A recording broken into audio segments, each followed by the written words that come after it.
Hey YouTube, this is Nurse Jessica. This is Real Nurse Talk. We are here with another fun interview. I know it's been a little while. So today I am presenting to you Richard Farrell, aka my brother. Howdy, y'all. He is a paramedic with That's a bachelor's degree in outdoor medicine. That is true. That is correct. Both of which I think are very interesting and fun, and I'm hoping other people will think the same thing. So if you don't know me, my name is Nurse Jessica. I'm an ICU nurse. I also have experience in med-surg. This is my channel. We do interviews with medical professionals, tips and tricks for both medical professionals and patients. So if that's something you're interested in, like, subscribe, and tune in every Wednesday afternoon. So thank you. Without further ado, let's get started. So tell us a little bit about your background, how you became a paramedic, what it kind of looks like school-wise to become a paramedic. Yeah, sure. So I started about 3 years ago. Started as an EMT basic. Just took a little course at a college. Thought it would be the coolest one that they offered. It was a little community college out in Arizona. And then after that, when I was actually going to go be a nurse, and then found this bachelor's program in paramedic or paramedicine EMS. So I was like, well, that sounds great. I get to be in a truck all day still. I don't have to go inside, which was a really big draw for me. Not becoming a nurse and doing paramedic instead was to be outside a little bit more. We are all vitamin D deficient Absolutely. because we're inside. Yeah. So Absolutely. that's fair. So it was a bachelor's degree in paramedicine and outdoor medicine? Yeah, so what we do is a 3-year program. So you do your first year, you get your EMT, and then at this program, it was at UNM, University of New Mexico in Albuquerque, which is that way for anybody. If you were lost. Just in case you want to know where we're at and just which way is north. Yeah, so I did that. So the first year, I was actually in Arizona. I transferred over to that college, and then we did our 1-year paramedic program within the school. And then after that year, you have a paramedic certificate, and then you do paramedic capstone of some sort. So something to bring all of your EMS experience together and create that 4-year bachelor's with a little bit of extra education. So I chose the diploma in mountain medicine, which is outdoor medicine, which focuses sort of on austere environment treatment where you really don't have a lot of resources. The general paramedic, we focus on care over 5-10 minutes to like an hour-ish, depending on where you're at. I'm in the city right now in Albuquerque, so we have about a 10-minute transport to a half-hour transport, depending on where we're at. But when we're somewhere else, I just did a stint in the Grand Canyon, and I was out there. Sometimes you're with patients for as many as 8 hours overnight when you're working down at the river. So you'll do like stitches with cactus needles and stuff Yeah, like that. exactly. It's cool because in Grand Canyon we actually can do wound closure, which is not something we can do normally in the field in the city. So we can staple people's skulls back together, or at least the skin that covers their skulls. Scalp staples we can do. Or we can do steri-strip closures as well. So let's talk a little bit first more about the urban area, and then let's get more into the Grand Canyon stuff, because I bet a lot of people would really be interested in that. Absolutely. So in the urban setting, what would a typical day look like for you? What's your schedule? Just basic day. I know you never know what you're going to get, but do your best. Absolutely. So like a typical day, we would we wake up whatever time we're supposed to wake up. We get to the station in Albuquerque. We have a station that we're set at with a bunch of ambulances in it. So we go to that station, we get our ambulance, and then we go drive it out to somewhere in the city to just wait for a call to drop. At any time in Albuquerque specifically, we have about 68 trucks that are out on the streets, and we're just waiting for calls to drop in different parts of the city. Generally, we focus on pretty heavy, low socioeconomic areas, so we'll do a lot of stuff with people who are either like intoxicated. We'll like always almost get somebody who's too intoxicated to like continue. We'll get like 1 or 2 of those a day. It's almost a guarantee. And then from there, we get a lot of people who really just don't have a very good idea of like how to take care of themselves. So we just a lot of it's like social work for the most part. We hook a lot of people up with extra resources. We'll talk to them about how they can contact maybe like a nurse hotline to talk about what's going on. Like they didn't necessarily need to call the 911 system for us. We'll talk to them about how to take medications, sort of allay their fears. For the most part, people call 911 because they're like, I don't know, something's probably wrong. Like I'm just going to call 911 and figure it out. Interesting. Yeah, absolutely. And that's I think that's almost a majority of our job. Maybe like 40 to 60%, depending on the day, is pretty low acuity stuff. And then we get some medium acuity stuff. People who like maybe break an arm or they're actually sick. They have I don't know, pneumonia, something like that that they've acquired over a certain amount of time, or just other stuff that's like not really too big of a deal. They could probably drive themselves, but they just either don't have the resources to drive themselves, or just really want somebody to sort of help them out. So we're there for a lot of that support.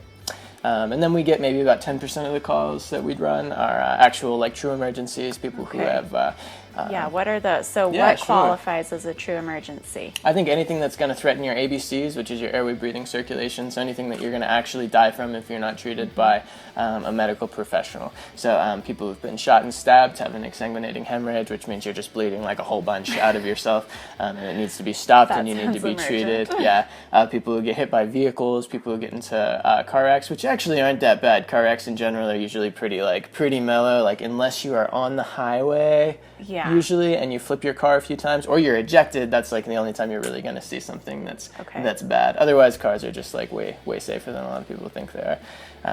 Yeah, we don't get any injuries from cars anymore. That was like the cool thing to do too. All the like hardcore trauma. That's what we're into, is the hardcore traumas. Motorcycles. I haven't had a whole lot actually. I haven't had a whole lot of motorcycle wrecks. Yeah, usually, I mean, they're dangerous, right? Yeah, but I was asking that question for Jag because he just fixed his motorcycle, so I wanted you to be like, they're death mobiles. Yeah, I think a lot of people, so long as you get into, I don't know, probably over like 40, there's statistics on this, I'm sure, but if you get into a fast motorcycle crash, you're probably going to get pretty hurt. So long as you have full gear, though, and a helmet, it's a lot safer. Like a whole lot safer if you don't have full gear and a helmet. Okay, another question I have is, can you explain the difference between an EMT and a paramedic? Yeah, so an EMT is sort of the same realm as a paramedic. We both work on the truck. They're both emergency medical technicians. It's just emergency medical technician basic, EMTB, and an emergency medical technician paramedic, EMTP. And then we have EMTIs, which is intermediate, and EMTAs, which is advanced. But basically, it's just a level of scope. It'd be not that we have the same experience as a physician, but it'd be the difference between like a PA and a doctor, right? You still have like a set of medical knowledge, but you just don't have that extra 10%. You can do 90% of the stuff, but you just can't do that extra 10% that a physician can, or that a paramedic can. So what can a paramedic do that an EMT can't do? Yeah, so an EMT can monitor vitals. Unfortunately, EMTs have a pretty limited scope. They have 5 or 6 medications that they can use. They can give like epi if it's in a pre-dose syringe. They can give aspirin, that sort of stuff. Paramedic can place IVs. We can do cardiac monitoring and electrical work on the heart with our pads, so we can defib and like work a monitor. We can give cardiac drugs. We have a fairly limited scope, but I mean your basic ones for arrhythmias, your adenosine, atropine.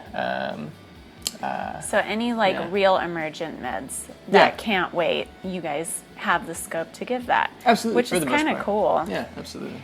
Okay, awesome. So that's EMT and paramedic. Mm-hmm. Okay, so now I'm interested in talking about the sort of the first responder / nurse relationship. Sure. So when you do actually have to take someone to the ER, what unfolds? It's an interesting relationship. ER is like where we mostly see our nurses. They're pretty overworked. They're pretty stressed out, as are we in the field in a high volume system. So for the most part, nurses just want like a real quick idea what's going on with the patient. But it really varies from nurse to nurse. Some nurses don't look at us and they say like, where do I sign? Get out of here.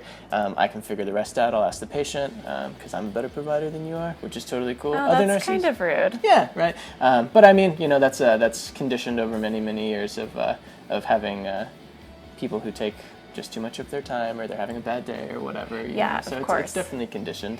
Do you feel like different ERs have different cultures? Different ERs have different cultures. A lot of it's like provider dependent, though. I think there's some ERs that treat their providers better, and like the better that you're treated, the better you treat other people. But I'll take a step back, though. Like, not all nurses are terrible. Some nurses are treated very, very well, and I think I think the more that you come and the more that you develop those relationships, the better the relationships are. Yeah. So if you see a nurse, 4 times a week, you're on the same shift, and you bring in patients that you're competent about, and you know what's going on, and you've treated them well, they're going to respect your opinion, whereas your opinion as a paramedic. Whereas if you see, you don't see someone ever, and the last time they saw you, you said this guy was having a STEMI, and he actually had, like, I don't know, a bullet hole in his head or something, right? They're like, Then they're like, I don't know if I can trust this guy's assessment skills, you know? Yeah, and I mean, personally, and I haven't worked in the ED, but sometimes, you know, the EMTs and paramedics do bring patients to other floors, especially for transport and stuff like that, or if they're coming from another facility. And I've always had really good interactions, but I'm sure it's a little bit different because usually if they're coming straight to the floor or the ICU, they're kind of stabilized. Mm-hmm. And then if they're coming to the ER, I'm sure sometimes it's like a little chaotic, or you absolutely. just need to get everything done as fast as possible. So sometimes that can be a little hairy. Yeah, absolutely.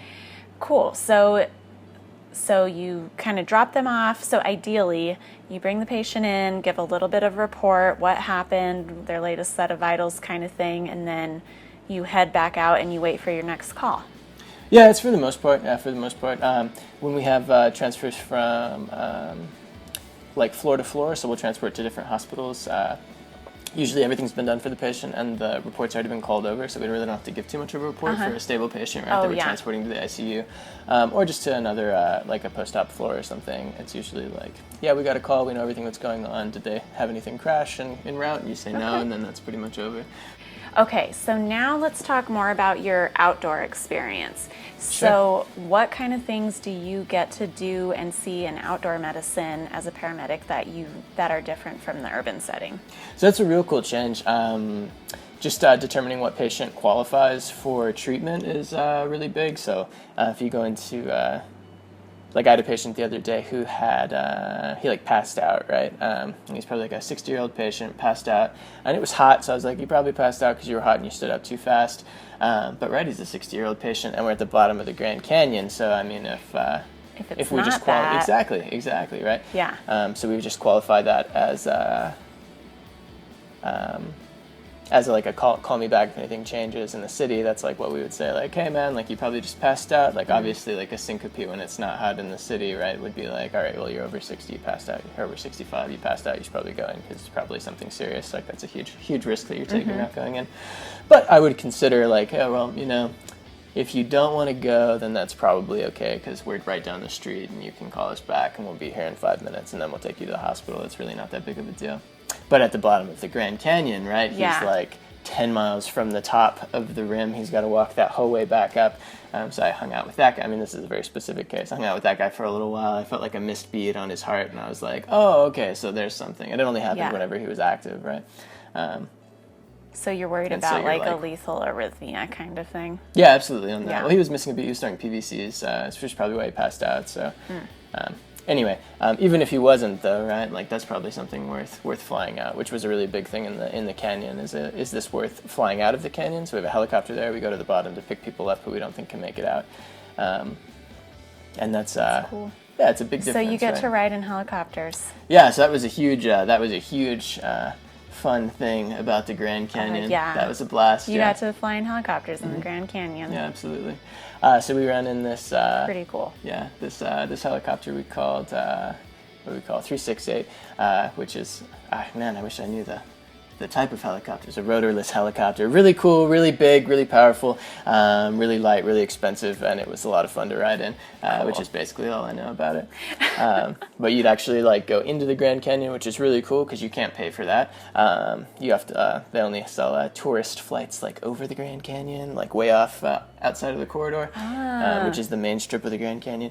Now a bunch of people are going to be faking heart attacks at the bottom of the Grand Canyon. Yeah. But that was cool. Like most of the people who flew out of there were just ankle injuries because you can't hike out of the Grand Canyon if your feet don't work, right? But occasionally we got some really, really cool stuff, which was a blast to be on. But just in terms of austere medicine, I guess the big difference is thinking like, will this person be okay if I let them release, or if they choose to not go to the hospital, because you can't force anyone to go? Will they be okay, or will this develop? Is there a high enough risk that this will develop into something that's bad enough that they shouldn't be 8 hours away from care? Yeah. And you're saying if it does get worse, you're saying when it doesn't have to be like helicoptered out right away, you guys basically gurney them back up the Grand Canyon? Yeah, so a couple of different ways we do it. If it's so it's about a mile, I think, is our cutoff. If it's a mile below the rim, and they fall and twist their ankle or break their leg, probably a little bit more, I'd probably make them crutch out if they twisted their ankle. But if they break their leg, I had a lady there who had hyponatremia, which is this really cool thing we get just in the Grand Canyon, which basically means low salt, which can give you seizures.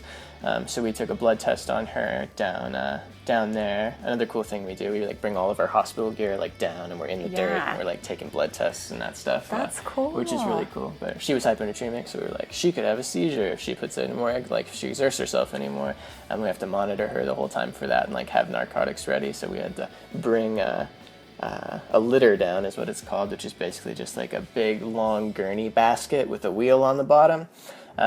We bring that down, and then 6 people, I mean, you get like 10 people total, but 6 people that rotate will take her back up to the top. So if it's more than a mile or it's dark, we'll use the litter. So sometimes if it's really dark, you have to go a long way. Well, that's cool. I bet that'll spark a lot of people's interest. So now I do this thing with everyone where it's like, what's your least favorite thing, and then what's your favorite thing? So let's start with your least favorite thing about being a paramedic. Sure. I think least favorite thing for most people is generally the low acuity patients who don't need to go in an ambulance. Personally, like I put that specifically to high socioeconomic class that don't need to go in an ambulance, because they have the resources to go. They have the knowledge that they have like the knowledge and the educational background that they could take themselves, or they could handle it themselves. So that like really irks me when I have to deal with somebody who's I guess privileged, kind of abusing the system because they could just drive themselves in. Exactly. Okay. So that's a big deal. A lot of people extend that to anybody who's abusing the system, or anybody who calls often. But I mean, like, there's a group of people who just don't have the resources or the education to sort of understand how to take care of themselves, and I think that's a big part of our job, is to help out that section of people, whether they're like substance abuse issues or they're homeless population. That's like a big part of our job, and that's just sort of how it is. So that's not anything that bothers me specifically, but it's something that bothers the general population of the emergency room, because it's used as a primary health care for low socioeconomic income peoples. That's interesting. So that's a big issue with a lot of people. Less for me. For more, it's people who abuse the system who don't need to that bother me. And then and what's your favorite? Yeah, favorite part's pretty cool, man. There's a lot of cool stuff, man. There's a surprising amount of lateral that you can do as a paramedic. Like, I obviously just went to the Grand Canyon, so I volunteered there for 3 months doing search and rescue and austere medicine, which was awesome because we have a really huge scope there. It's working for the government. We're volunteering for the government. And you get to fly on helicopters, which was really cool, and do these really interesting interesting missions and do a bunch of tech gear. So really interesting missions that involve a lot of skill and training. So we, flying in the helicopter, we got to do rope training stuff. So if anybody fell off of the Grand Canyon, off the rim of the Grand Canyon, we would get ropes and lower ourselves down, get them, treat them, then bring them back up. So that was really cool. So there's a really cool area there. In terms of the city, though, I think it's just those really high acuity scenes where it's a car crash with a bunch of patients, and you got people who are just actively dying all around you, and you gotta sort them and save them and call for resources and get through everybody's, like, work with a whole bunch of people to really get it working. That could be traumatic sometimes, I'm sure. I think so. I think a big key to the traumatic scenes is just sort of talking about it as much as you can, because of course, right, like that's a big part of EMS and just healthcare in general is just having those flashbacks and those really bad calls. But that's something to talk about. I guess you talk about your least favorite thing is probably pediatric calls on that, man. I've had a couple that are just like they just hit you for a long time. You know what I mean? Yeah. Oh my gosh. Yeah, we could do a whole nother video on that. It would be a really depressing video. Yeah, I think that's why I feel like I can't do ER is that, you never know when you're going to get a child abuse case. That's rough. Yeah, for sure. But we'll focus on the positive for now. You get to learn and save lives and do a lot of really cool things. Cool. Well, is there anything else you want to touch on before we wrap it up? That sounds pretty good. All right. Well, that is our EMT and outdoor medicine interview. I hope you all enjoyed it. If you have any questions for Ricky, you can comment below and I can forward those to him, and he'll do his best to answer you. If you enjoyed this, give us a thumbs up, and any suggestions for other people you'd like me to interview as well. Thanks, Ricky. Of course. High five, bro. High five. You guys have a good one. Week, have a healthy week. Yes. But we have Richard Farrell, aka my brother. Yes. And then just remember to look right there in that. That's the camera, the little dot. Okay. Yep, got it. Copy. Okay. Good. I think Jaguar's like a brain bucket. A brain bucket. Yeah. It may just a half helmet. That'll protect maybe the top, but it'll destroy the bottom of your face, and you breathe out of this area. He probably thinks his beard will protect his face. Yeah. He gives his beard way too much credit. But anyways. Yeah.